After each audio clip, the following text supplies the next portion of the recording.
Russians invaded Russia. Russians fought against Russians in events that left the world confused, full of accusations from both sides. Many of these battles happened in ambushes, often inside cities, or during the freezing winter, which both sides were used to. In the middle of this, the Chechens got involved, some partly to protect the Kremlin's interests, others to take revenge for the Chechen War. Ambushes, drones and tanks were part of these events that brought the war into Russia, creating refugees and civilian casualties.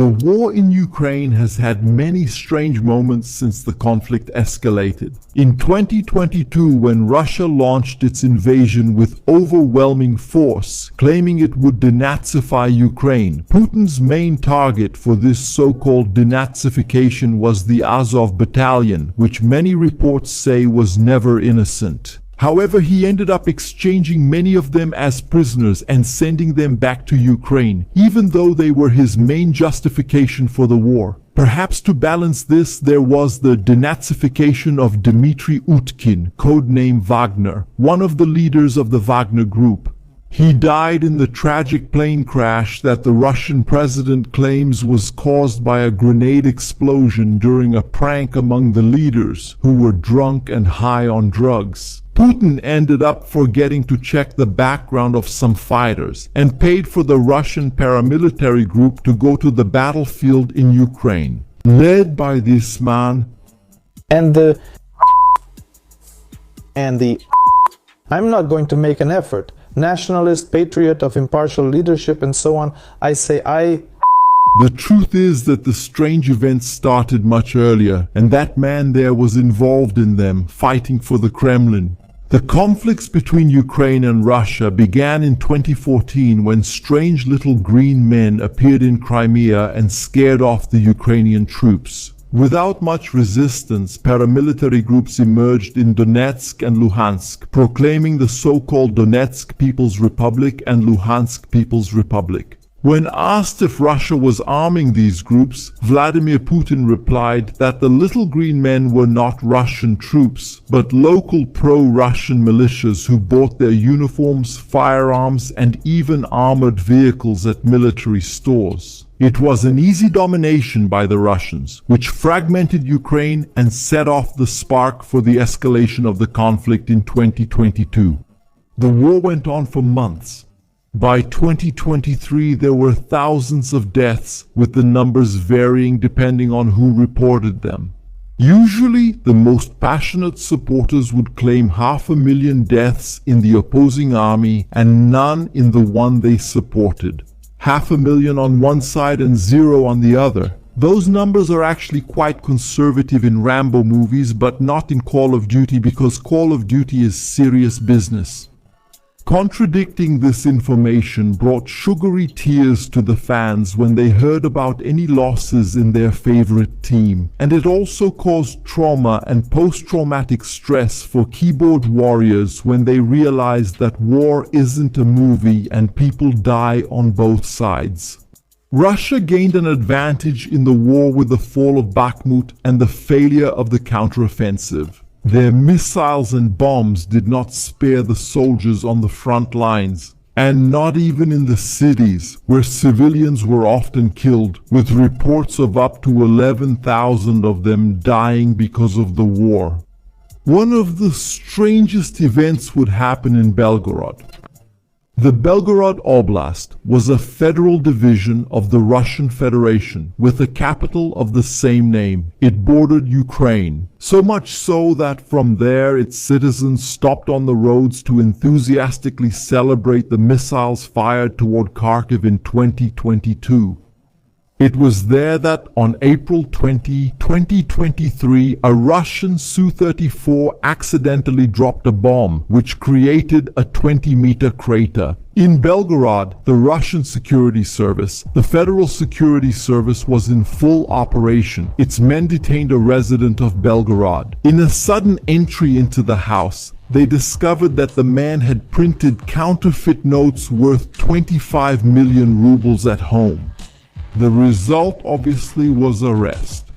The Federal Security Service did not mess around when acting against criminal groups in the Valois district in the Belgorod region. The officers neutralized what they called an ethnic organized crime group, which was offering protection to drivers and taxi drivers. Of course, a big part of the protection was against themselves. Immigrants from Dagestan set up an extortion system and threatened to burn cars and mutilate drivers who refused to pay.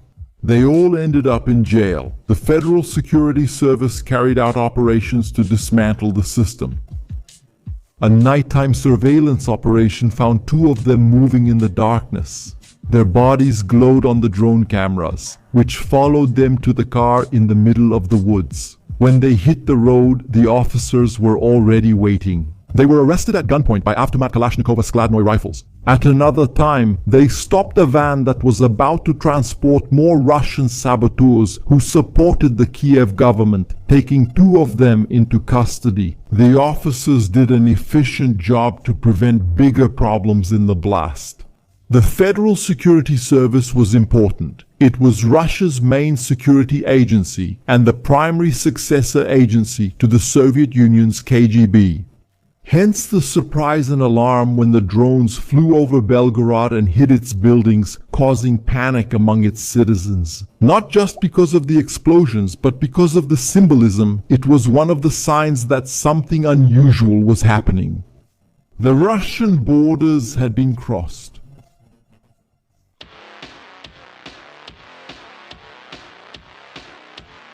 Before the events in Belgorod, a brief explanation and context are needed about who the people were that sent this equipment to explode in the Federal Security Service building. The Russians were in a trench in Mayorsk in the Donetsk Oblast.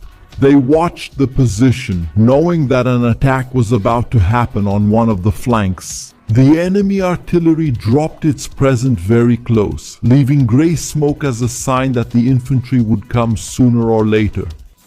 Strangely, it came in the form of 2 Russians. Yes, 2 Russians who lay down, pointing their weapons at the Russians. In the trench, the stocks were braced against shoulders and the rifles began firing at the enemy defenses. When the defenders ducked down, one of the attacking Russians moved forward and threw a grenade. It exploded near the men crouched in the holes. The exchange of gunfire began between defenders and attackers, Russians shooting at Russians. One of the men inside the hole was brutally hit, falling into the trench, while another stepped over his friend's body, trying to escape. Desperately, he moved between the holes until he found a position he thought was good for escaping. The Russian's rifle on the other side was already aimed at his back, firing and taking down yet another of the Kremlin's defenses in the region. In Toretsk, this same group of Russians continued on with the goal of destroying the Kremlin forces' ammunition depot. The drones indicated the positions, sending the mortar teams rushing forward to prepare their weapons. The metal was loaded into the barrels, ears were protected, and the projectile flew to hit the target. The precise hit ignited the enemy ammunition, spreading the fire through the dry trees. This group of Russians, enemies of Putin, was little known in 2022. They called themselves the Freedom of Russia Legion. Their drones, besides conducting reconnaissance, had other functions. They carried Vogue 17M grenades toward the Kremlin soldiers who were walking along the tree lines in Donetsk. The 30mm explosives fell, creating a fragmentation area of up to 7 meters, which sent shrapnel into the enemy's flesh. When they discovered a 2S7 peon in the woods, they moved the drones with the grenades. To finish, the 203mm self-propelled gun, the Vogue 17M, put an end to another piece of Russian artillery. A suspicious movement was seen in one of the houses in the war zone. The drone cameras analyzed every detail, noticing the antennas and how the enemies acted around them. It was an observation post whose coordinates were passed on to the 120mm mortar team. The equipment was towed to the firing position in the Legion's pickup truck. There, it was carefully prepared and aimed, firing the projectile at the house. The explosion destroyed the observation post, taking out the antennas and the enemy scouts. In Mayorsk, the Russians tried to cross the railway line. When they saw the Legion's drones, they tried to shoot them down, mainly fearing that they might have grenades. But the goal of the flying pests was to get through. The 120mm mortars started pounding the Russian positions, taking down even the best protected men inside the buildings. The survivors dragged one of the wounded into the bunker among the trees, but the drone followed him. This led the mortar crew to prepare more global positioning system, guided ammunition, which landed precisely on the Kremlin forces' hideout, wiping out another group of battery scouts.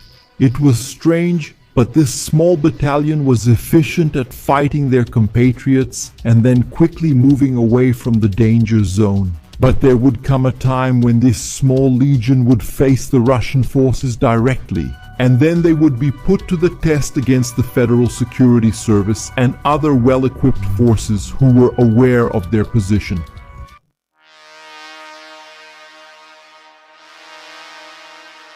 It was on May 22 that Russian citizens began to hear the first mortars targeting Belgorod Oblast and wondered who was firing. Invaders had crossed the border from Ukraine into Russia, more precisely in Belgorod. They were well-armed men with drones and various equipment for direct conflict, but there was still some doubt about their identification.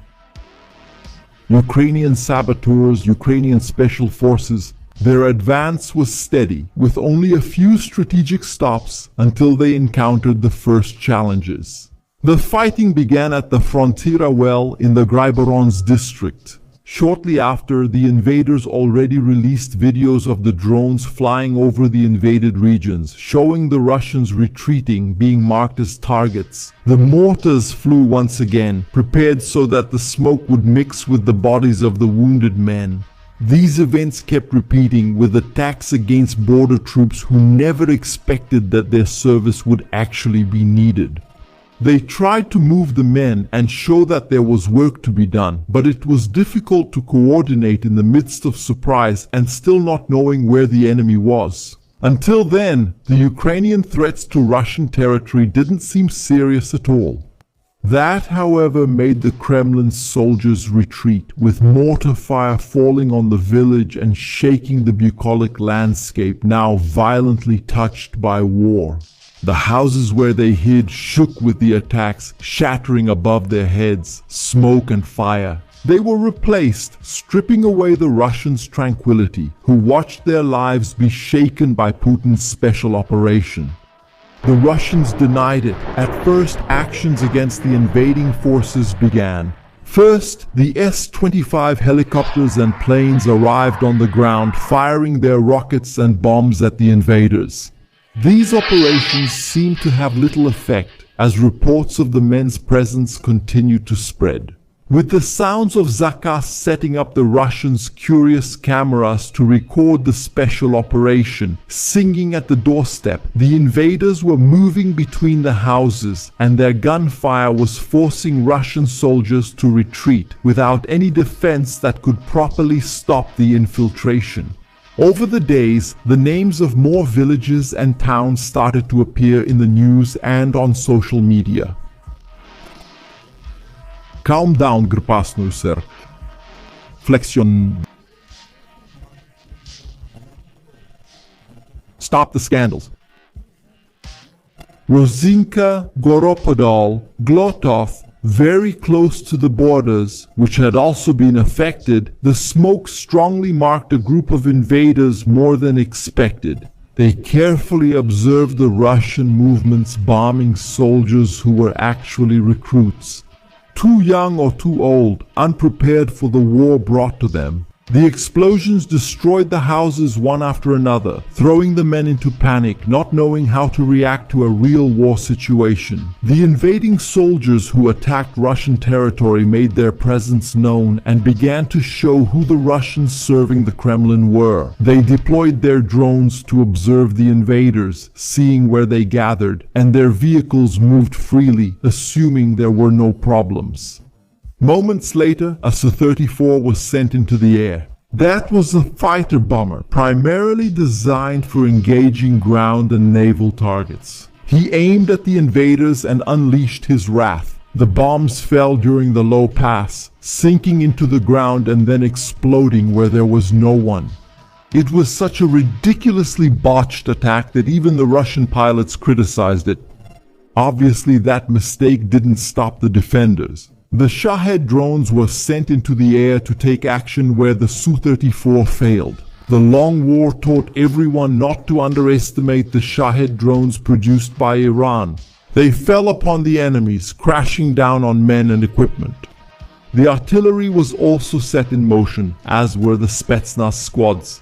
Their drones observed enemy movements, starting to strike the columns as they moved along the roads. The game was over. The vehicles were counted at the dominated border checkpoint. The bombs made their moves in the air to fall on targets shortly after, blowing up those who until now thought they had an easy job. The fire shook the ground, broke through the metal, and shook the invaders. The smoke marked the zone of destruction that the Russians spread wherever there was a sign of enemy equipment. The results of the bombardment began to be shown by the very men who were attacked. They marked the captured vehicles on the spot and got on them to start preparing the withdrawal. They returned with the captured BTR-82 but with a few vehicles less. General Alexander Lapin appeared with the special forces, moving between the houses and advancing into the aviators' territories. The armored vehicles and well-trained men began their movements during the day and continued with the armored vehicles at night to make sure there were no more invaders. Meanwhile, those men claimed to be returning safely to Ukrainian territory with battle trophies, such as a captured BTR-82. What started on May 22 ended the next day. It was a quick battle, marked at some points by the Russians, who claimed to have killed 70 of the invaders and showed photos of the destruction of their equipment. The attackers, on the other hand, told a different story, claiming that 2 had been killed and 10 wounded. These men denied the number of deaths reported by the Russians or any loss of equipment. But Kremlin officials showed videos of Max Pro vehicles being towed away and taken as trophies. The invaders claimed that the military camouflage shown in photos of the corpses by enemy authorities did not match the one they used. And everyone wondered who were those who invaded Russian territory and what were their motivations. Both sides accused each other of being Nazis several times during the process, something common on the internet and even more common in that war, given the situation in the region. As for fans of the mustache guy, both sides could be right in some cases, as history had already proven. Of course, never generalizing. After all, generalizing and dehumanizing is one of the best weapons to desensitize people to the death of brothers, of civilians, and to war crimes.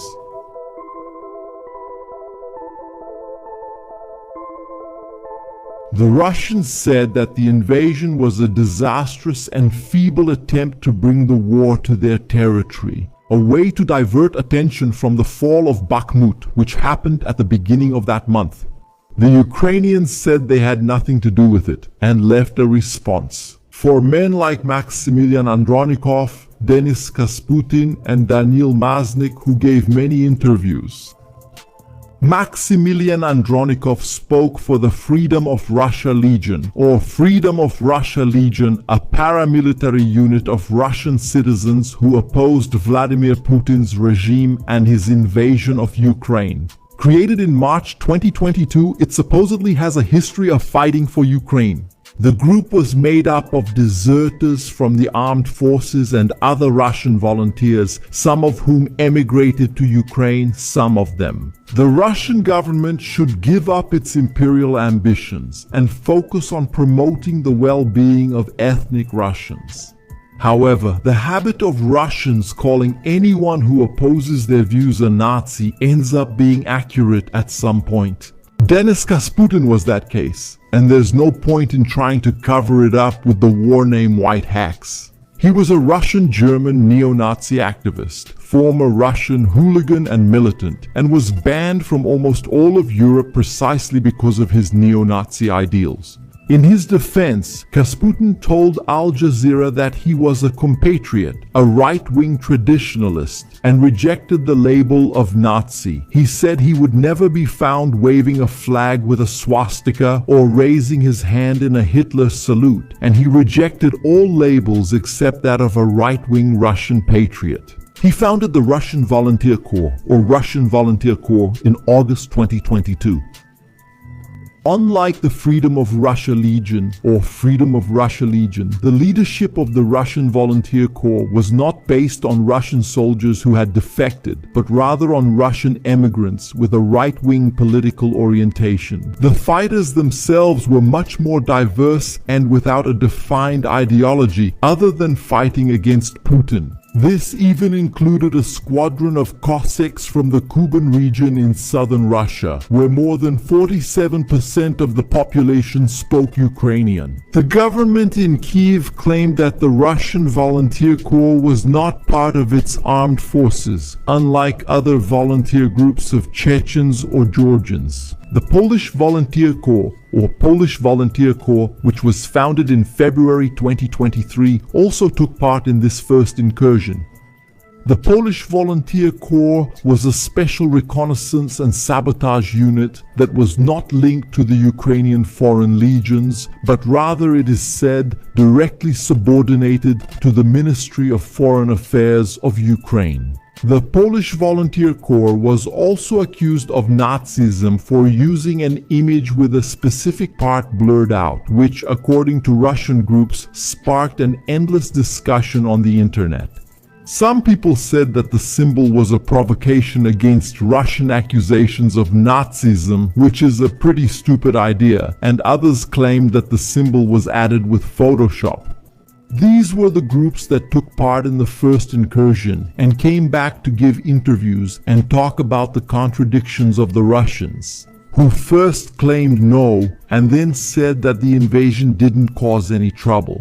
And finally, that full force was used and that more than 100 were killed. The Russian Freedom Legion. The Russian Freedom Legion stated that it was nothing more than a small incursion to test the Russian forces in the region and their preparedness. Kremlin officials continued to claim that it was all just bravado after the humiliating fall of Blak at the hands of the Wagner Group, and that the bravado would be repeated later in less than a month. And the fighting would take on a new intensity, with both sides showing more and more willingness to shed blood. One of the Russian actions was to reinforce the border with the Zapad Akhmat Battalion, or United States Akhmat. This was one of the 4 elite volunteer special forces units established by Ramzan Kadyrov at the beginning of the invasion of Ukraine, and the unit was under the command of the Russian National Guard. This story doesn't end here.